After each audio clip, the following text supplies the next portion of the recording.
오늘 아직 어두울 때에 라는 제목으로 말씀 전합니다. 오늘은 부활주일입니다. 오늘 안 나오신 분들이 여럿 계신데 네, 불신자도 교회 간다는 부활주일입니다. 네, 부활절은 그만큼 중요한 날. 세상 사람들도 부활절은 그래도 기념해야 되는 날 이렇게 생각하기 때문이라고 생각합니다. 부활이 없다면 구원을 설명할 수가 없습니다. 설명이 되지 않습니다. 부활은 믿는 자에게 구원의 실체를 보여주는 역사적인 사건입니다. 믿음의 완성이 부활이고요. 예수 그리스도가 참 하나님이라는 사실을 증명하는 놀라운 역사적 사건입니다. 그러므로 부활신앙은 기독교 신앙에서 가장 중요한 신앙입니다. 만약 모든 것을 다 믿는데 예수님 모든 것은 다 믿는데 부활한 것은 못 믿겠어요 라고 한다면 그 신앙은 아직 부족한 신앙, 어쩌면 가짜 신앙이라고 말할 수 있을 것 같습니다. 예수님께서 십자가에 죽으셨잖아요. 그때 사람들은 모두 다 이렇게 생각했어요. 제자들까지 모두 다 끝났다. 이제 모든 것이 끝났다. 죽음은 끝을 상징하기 때문입니다. 그때까지도 그랬습니다. 심지어 제자들도 끝이라 생각하고 끝이라 믿었고 그랬기에 뿔뿔이 흩어져서 자신의 삶으로 돌아갔던 것입니다. 어쩌면 예수님의 죽음 때문에 제자들은 3년간의 그 예수님과 동행했던 그 시간을 방황의 시간으로 생각했을지도 모르겠습니다.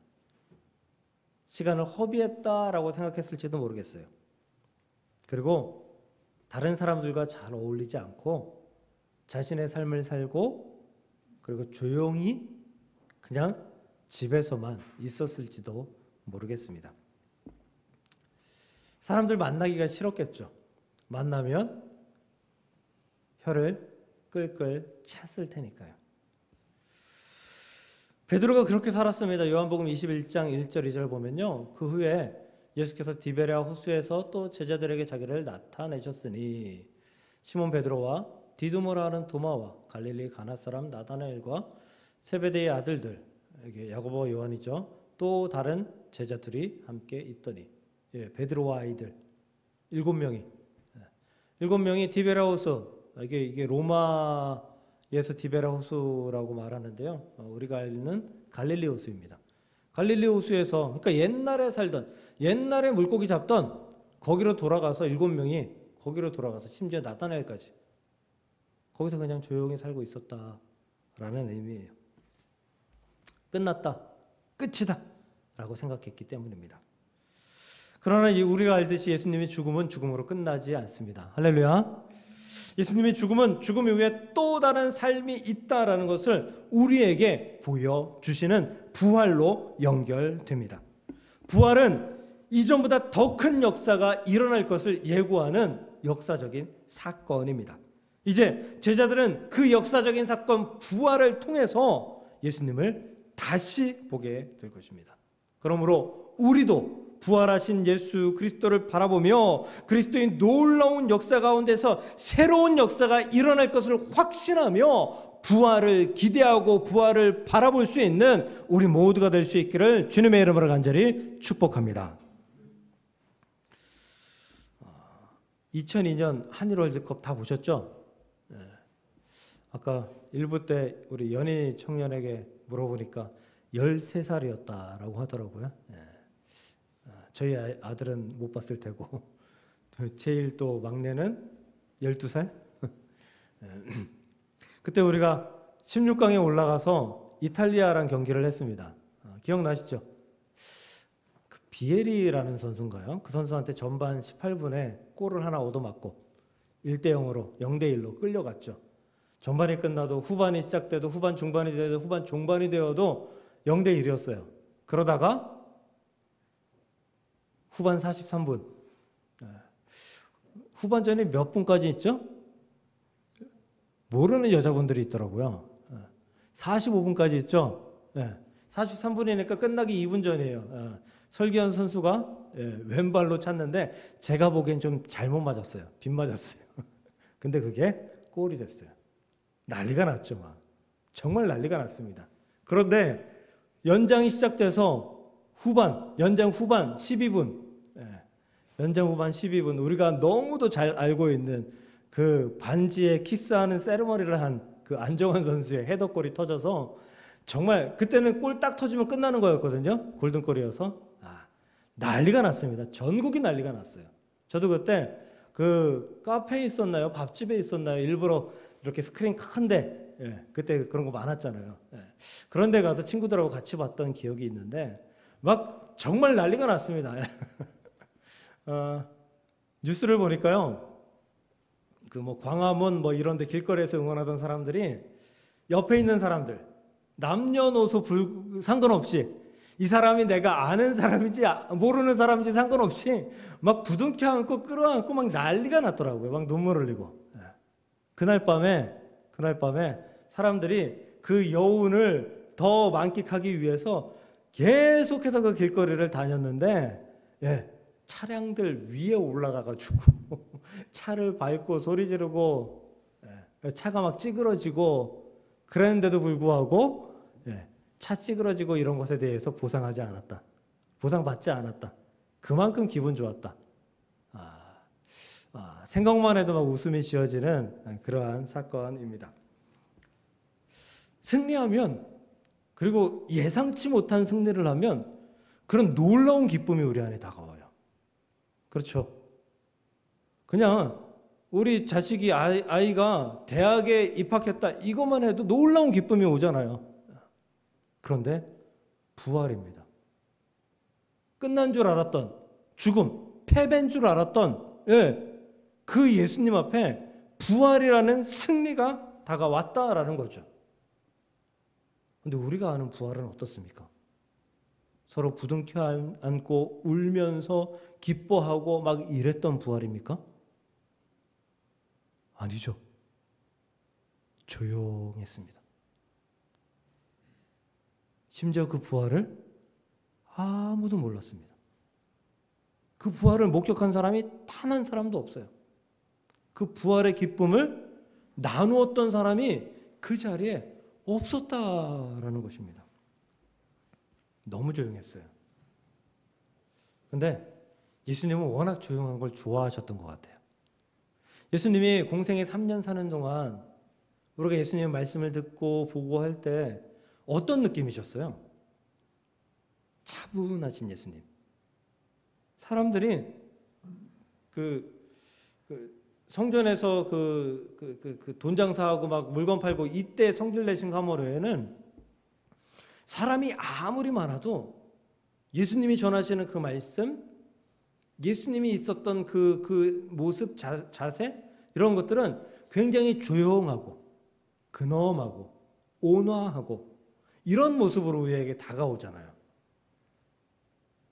예수님은 조용한 걸 좋아하셨던 것 같아요. 오실 때도 그러셨잖아요. 그 예수님의 탄생, 그 성탄의 그날에 아무도 모르고 동방박사 세 사람 알고 있는데 그 사람들이 막 소리 지르면서 왔나요? 막 축제하는 곳이 어딘가 찾아왔나요? 별이 반짝 빛나는 그 밑을 보면서 그저 찾아왔을 뿐이잖아요. 예수님은 조용하게 찾아오셨고 조용하게 이 땅을 살아가셨고 심지어 십자가에서도 조용하게 돌아가셨습니다. 막 소리치면서 억울하다 말씀하실 수도 있었을 것입니다.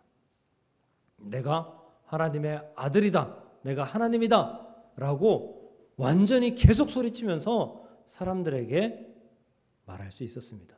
그런데 예수님은 가상칠언 그 말씀 딱 남기시고 죽으셨습니다. 그렇다면 그렇게 평생을 사셨다면 부활하는 날은 좀 달랐으면 하는 생각이 듭니다. 부활하는 날은 제자들한테 이미 이야기했으니까 몇 월 며칠 몇 날 동굴 앞에 와라 미리 좀 말씀해 놓고 그리고 제자들 모여가지고 동굴 문이 자동으로 쫙 열리면서 그러면서 예수님이 딱 하고 나오는 짠 하고 나오는 그런 모습이 있었다면 아마 더 기쁨이 배가 하지 않았을까. 그런데 예수님은 조용하게 조용하게 문을 여셨고 조용하게 나오셨습니다. 그 시각 막달라 마리아가 예수님이 그리워서 새벽 어두운 시간에 예수님을 찾아가죠. 그러나 마리아가 도착했을 때 무덤 문은 열려 있었고 무덤은 비어 있었고 세마포는 가지런히 내려앉아 있었고 예수님은 없었습니다. 그 장면을 생각해 보십시오. 그 장면이 마리아에게 뭐라고 이야기하고 있는지. 예수님은 여기 없다. 그리고 예수님은 부활하셨다. 할렐루야. 그렇게 말하고 있는 무덤, 동굴, 그 조용한 그 장소였다. 그 조용한 부활이었다라는 것입니다. 교회 학교에서 선생님이 아이들에게 질문합니다. 예수님이 왜 무덤에 안 계셨을까요? 여러분이 어린아이들이라면 뭐라고 대답하겠습니까? 한 어린아이가 심각하게 진지하게 대답합니다. 아마도 퇴근하신 것 같은데요. 맞는 것 같아요. 그 아이 답이 맞는 것 같아요. 요즘 세대들은 그 시간 지나면 칼퇴근한답니다. 1분 1초도 직장에 더 있고 싶어 하지 않는답니다. 그 당연한 문화라고 생각한답니다. 더 있는다고 해서 뭐 돈을 더 주는 것도 아니고 더 있는다고 해서 상사가 칭찬하는 것도 아니고 그게 뭐 인사고과에 들어가는 것도 아니고 오히려 칼퇴근해서 여가 시간을 자신에게 유익한 시간으로 활용하는 것을 아주 즐겨 사용한다라고 합니다. 딱 칼퇴근하는 게 자신의 삶에 도움된다. 자신은 그렇게 계획했다라는 거죠. 하나님의 계획은, 예수님의 계획은 딱 무덤에 3일 계시는 거였어요. 3일. 딱 무덤에 3일 계시는 거였어요. 그 이후에는 퇴근하시는 거. 3일 동안 무덤에 근무하시다가 3일 후에 무덤에서 퇴근하셔서 부활하시는 것. 그게 하나님의 역사, 예수님이 준비하신 역사였다라는 것입니다. 3일이 지났으니 이제 무덤에서 나가야 합니다. 퇴근해야 합니다. 죽음에서 태어나서 퇴근해서 부활을 이루신 예수님을 경배합니다. 우리도 무덤과 같은 깜깜한 3일을 경험하고 나죠. 기도하는데 응답되지 않아요. 정말 힘든데 예수님이 날 돕지 않으시는 것 같아요. 아니, 내가 예수님을 불러도 어디 계신지 응답하시지도 않아요. 모르겠어요. 당최 모르겠어요. 그러한 3일들이, 그러한 무덤의 침묵이, 조용함이 우리 가운데 있을 수 있다라는 것이죠. 그런데 예수님은 그 3일 동안 그 무덤에서 잠만 주무셨을까요? 아닐 거라고 생각합니다. 부활하실 그 시간을 기다리며 준비하고 계셨으리라 생각합니다. 그렇다면 우리 가운데 침묵하시는 예수님, 조용하시는 예수님, 우리 가운데 말씀 안 하시고 역사하시는 것 같지 않는 그러한 예수님이 지금 여러분 가운데 침묵하고 계시냐? 조용히만 계시냐? 그렇지 않습니다. 여러분들 가운데 부활의 기쁨과 같은 놀라운 응답의 기쁨을 주시기 위해서 지금 여러분을 향해서 바라보시고 여러분을 향해서 일을 준비하시고 여러분들 가운데서 응답을 내놓기 위해서 기다리시는 분이 우리 예수님이라는 사실을 믿으시길 바랍니다. 그 예수님께서, 그 조용한 예수님께서 여러분 가운데 완벽한 승리인 부활을, 완벽한 승리인 응답을 주시리라 확신하시고 기다리고 또 기다릴 수 있는 저와 여러분들 될 수 있기를 주님의 이름으로 간절히 축복합니다. 질문 하나 드립니다. 왜 예수님이 2000년 전처럼 막 기적을 베푸시고 막 사람들을 고치시고 치유하시고 막 나사로를 살리시고 이런 역사를 왜 지금은 안 보여주실까요? 왜 안 보여주실까요? 왜 그런 능력 있는 사람들이 안 나타날까요? 만약 저에게 그런 능력이 조금이라도 있다면, 우리 권사님들, 아프신 권사님들은 없겠죠. 다 치료해 드릴 테니까. 아니, 그런 소문이 조금만 난다면 이거는 전도 안 해도 사람들이 아주 벌떼같이 모여들 거예요. 근데 그런 능력을 주시지 않습니다. 저뿐 아니라 지금은 그런 은사를 가진 사람이 없다고 봐야죠. 거의 100% 없다고 봐야 돼요. 오히려 그런 은사를 가지고 있다라고 하면 의심해 봐야 됩니다. 의심해 봐야 돼요. 사기꾼의 가능성이 굉장히 높습니다. 지금 시대는 하나님께서 그렇게 역사하시지 않더라고요. 이미 기적과 치유의 역사는 지난 2000년 동안 너무도 많이 보여주셨어요. 우리가 더 보지 않아도 그 하나님을 믿을 수 있는 우리의 귀와 눈과 영안이 이미 열려 있다라는 것이죠. 그런 기적의 은혜를 누리고 싶다면 이제는 오히려 어떤 중재자가 아닌 내가 직접 하나님께 기도하고 그 응답을 내가 누리는 것이 맞는 세상인 것 같습니다. 그러므로 요란법석 떠는 사람을, 요란법석 떠는 종교인은 조심해야 합니다. 조심해야 해요. 사도행전에 마술사 시몬이라는 사람이 나오죠. 사도행전 8장 9절 10절입니다. 그 시몬이라는 사람이 이렇게 평가해요. 그 성에 시몬이라는 사람이 전부터 있어 마술을 행하여 사마리아 백성을 놀라게 하며 자칭 큰 자라 하니 낮은 사람부터 높은 사람까지 다 따르며 이르되 이 사람은 크다 일컫는 하나님의 능력이라 하더라. 이 마술사인데 이 시몬 보고 야, 이 사람 하나님의 능력 가진 사람이야 라고 칭찬했다라는 말이에요. 근데 이 시몬은 마술사죠. 심지어 제자들이 기적을 베푸는 것을 보고 그거 내가 돈 줄 테니까 좀 팔아라 이랬던 사람이 시몬이란 사람이에요.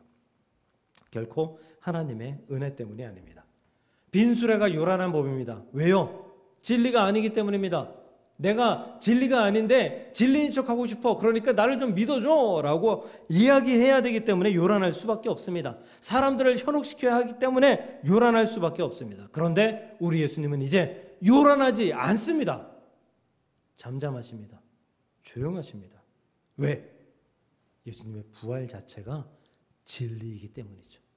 예수님의 부활이 진리인데 왜 그것이 진리니까 믿어라, 진리니까 믿어라 계속 예수님께서 말씀하실 이유가 필요가 없다라는 것이죠. 교회에 기적이 필요하지 않다라고 예수님이 판단하지, 교회에 기적이 그렇게 많이 필요 없다라고 판단하시는 이유는 기적이 없어도 교회 자체가 진리이기 때문인 줄 믿으시길 바랍니다. 그래서 예수님 부활도 요란하지 않은 거예요. 오늘 말씀 15절을 다시 봅니다. 예수께서 이르시되 여자여 어찌하여 울며 누구를 찾느냐. 지금 마리아가 예수님인 줄 몰라요. 대화하면서도 몰라요. 무슨 얘기예요? 예수님이 잠잠히 조용히 나타나셔서 자신인지도 모르게 말씀하고 계신다. 베드로도 그랬죠. 요한복음 21장 4절입니다. 날이 새어갈 때에 예수께서 바닷가에 서셨으나 제자들이 아까가 7명 제자들이 예수이신 줄 알지 못하는지라. 예수님을 보고도 3년 내내 봤던 예수님을 보고도 예수님인 줄 몰랐다라는 거예요. 베드로에게도 제자들에게도 마리아에게도 조용히 잠잠히 등장하셨다라는 것이죠. 이때 베드로 물고기 못 잡죠. 물고기 못 잡아요. 그래서 예수님께서 6절에서 그물을 배 오른편에 던지라 그리하면 잡으리라 라고 말씀하셔서 가서 물고기를 잡아요. 몇 마리? 153마리. 모나미 물펜 153. 그게 거기서 나온 거라고 하더라고요. 153마리. 그때 물고기 잡고 올라오니까 어떤 장면이 펼쳐져 있냐 하면 육지에 올라보니 숯불에 있는데 그 위에 생선이 되었고 떡도 있더라. 그러니까 그 153마리 중에 물고기 가져와 가지고 그래서 물고기를 먼저 구워놓은 것이 아니라 이미 물고기 거기 있었어요. 떡이 거기에 있었어요. 예수님이 물고기와 떡을 미리 준비해 놓으셨다라는 것이죠. 예수님은 막 요란하게 일하시지 않습니다. 잠잠하게 조용하게 딱 필요한 만큼만 일해 주십니다. 그리고 나머지의 판단과 나머지의 결정들은 우리의 믿음에 맡겨 두십니다. 그리고 그 믿음을 발휘해서 믿게 되는 자들에게 또 다른 기적들을, 또 다른 진리들을 보여주시는 그런 하나님이 우리 예수님인 줄 믿으시길 바랍니다. 부활이 그렇다는 거예요. 그래서 잠잠하게 조용하게 나타났다라는 거예요.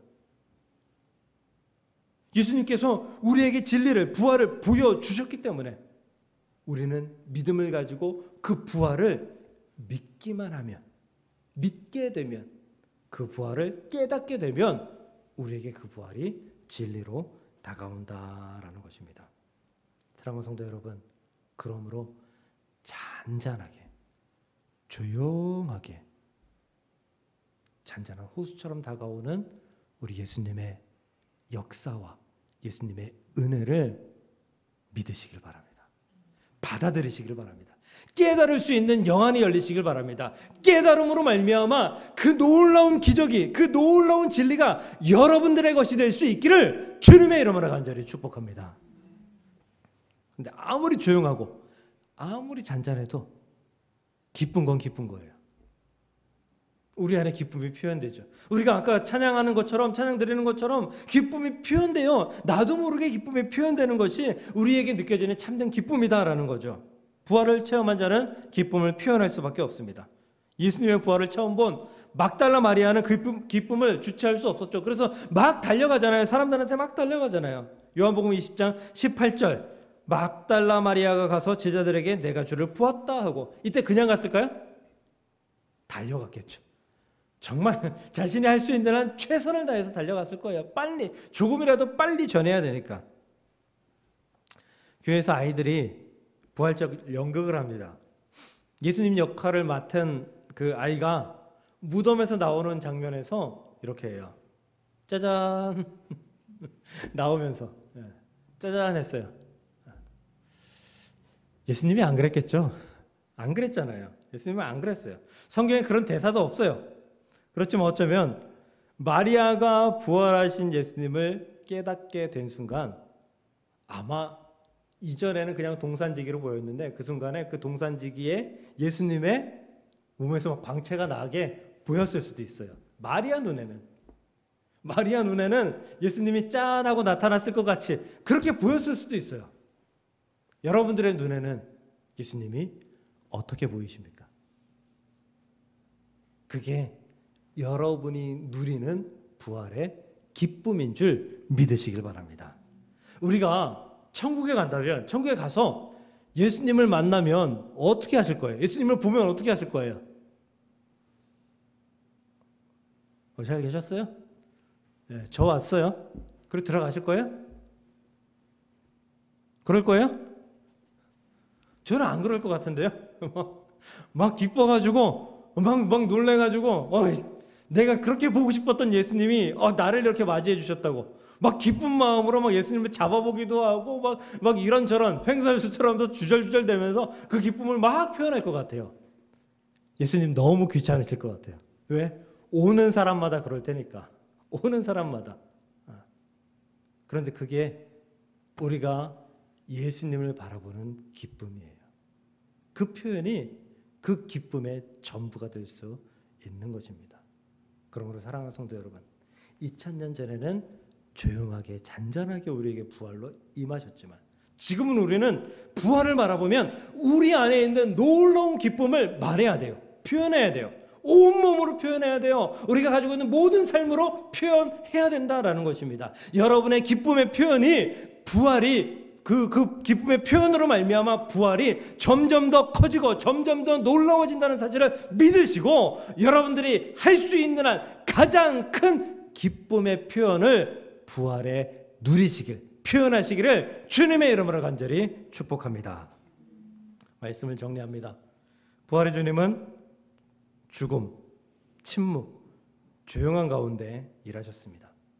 오늘 말씀의 제목처럼 아직 어두울 때에, 잠잠할 때에, 아무것도 없을 때에 그럼에도 불구하고 죽음의 자리에서 일하셨습니다. 그 일하신 결과가 부활이라는 사실을 우리가 믿으시고 그 부활의 소망을 가지고 나아갈 수 있는 우리 모두가 될 수 있기를 소망합니다. 왜 예수님은 아무것도 안 하시지? 왜 나한테 말씀 안 하시지? 좀 말씀하셨으면 좋겠는데 예수님 없는 건가? 라고 생각할 때에도 예수님은 여러분 가운데에 조용히 잠잠히 침묵 가운데에 일하시고 계신다라는 사실을 믿으시고 여러분에게 주실 응답을 준비한다라는 사실을 믿으시고 그 응답의 하나님, 부활의 하나님, 그 예수님을 기다리시고 기대하시며 소망하시기를 간절히 축복합니다. 확실한 건 부활이 그리고 예수님의 은혜의 사건이 지금도 준비되어 있다라는 것입니다.